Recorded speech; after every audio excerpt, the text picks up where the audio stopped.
dreamXchanger is all about supporting those who create opportunities for themselves. And today we're with someone who does just exactly that.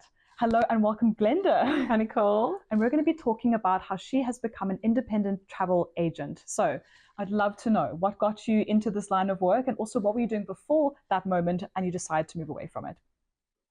Okay, before I became self-employed, I was working for a travel agency. Well, I worked for two travel agencies. One of them was an international brand. The second one was a corporate company. And, I had a moment when I worked for the international brand where I was being micromanaged and I was told that I was rocking the boat. I'd been there for 5 years already and I thought, this is my point to leave.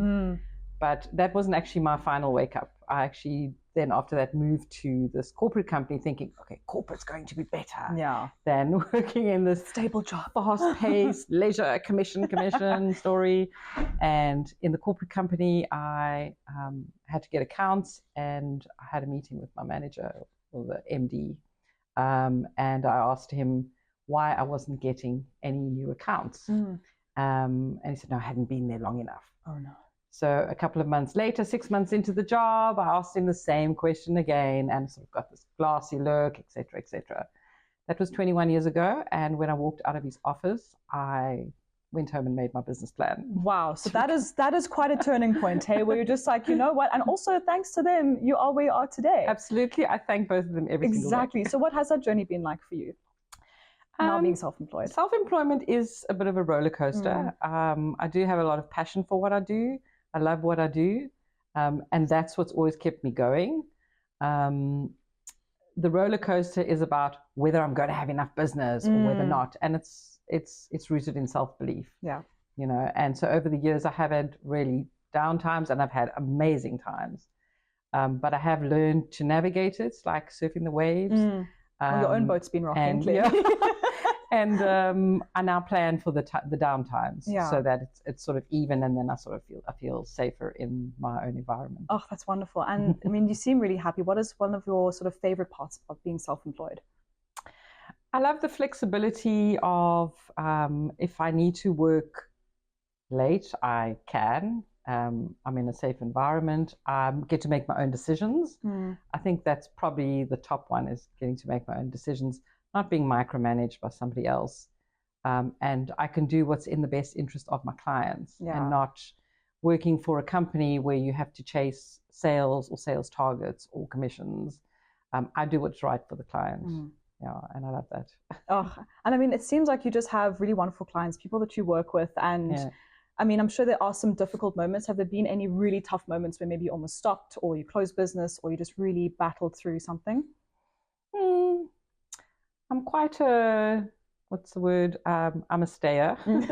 I had a business partner in the first 18 months of my business, and she said in the first year, she said, well, if this doesn't work out, I'm going to start an ironing business. So I said to her, well, you can start the ironing business because I'm dedicated and I'm making this work. Exactly. Come hell or high water. So, I just keep going, and I have to do also a bit of work on myself, because it's all about belief at the end of the day, whether something's going to work or not. You can have the passion, but then you also have to believe that it's going to work. And you seem like the kind of person who's got that passion, that drive to just be like, we're going to do it. And another thing is, any advice, like if someone wants to start their own business or specifically become a travel agent, what would be, like maybe if you're talking to your younger self or something, what would be the sort of first start out tips that you would give that younger self or person out there might be keen? Well, I would say for any job, not just a travel agent, but you need to be passionate about what you're doing. You need to love what you're doing, because that's going to carry you through at the times when things aren't going well. You're going to think, why am I doing this? What is my purpose? But if you love it, you're going to keep going. And then you have to have the self-belief that you're going to be successful.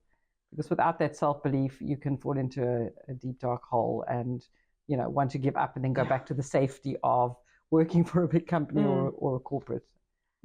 Honestly, all I can say is well done to you for just keeping on and to be that person. And if anyone would like to get hold of you to maybe use your travel agency services, how can they get hold of you? Yes, I've got a website called West Beach Travel, westbeachtravel.co.za. Also have an Instagram page and a Facebook page. They're all under West Beach Travel. and I do complimentary consultations. They can just book my session on the website, and we can talk about whatever your dream holiday is. Incredible. Well, well done. And I Nicole. cannot wait to hear just more about what's going to expand in your business. Thank you for having me.